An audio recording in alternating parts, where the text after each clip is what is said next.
Honest lang tayo. Go. Sa totoo lang, kung ikaw may sarili kang shop talaga. Good day mga kababs. So nandito tayo ngayon sa Poblacion, Makati. Hollywood Barbers. Magpapagupit na rin tayo and tatanungin natin sila tungkol sa Babs app. Let's go! Hi sir, welcome to Hollywood. Hello! Hi sir, welcome to Hollywood.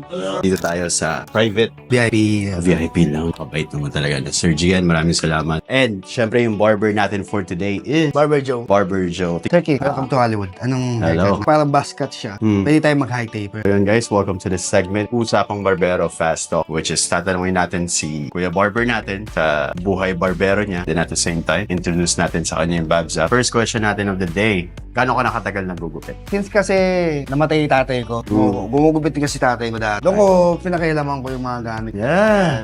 Okay. Isang puwan lang. Sa mismong bahay namin. Tapos yung upuan mo yung plastic chair. Oh, plastic okay. chair. Yeah, plastic. Ano yung mahirap sa pagiging barbero? Araw-araw, gas. Hindi mo naiipon. Talagang bakbak talaga. Kahit talaga ba? Oo. Pero sa pagiging barber mo, kuya, bakit ngayon tuloy-tuloy ka pa rin sa paggugupit mo? Ano lang, isang sagutin, kumikita ako. Nakakaraos sa isang araw, sa pagkain. Ako kasi yung taong pag masaya ako sa ginagawa ko, tuloy-tuloy.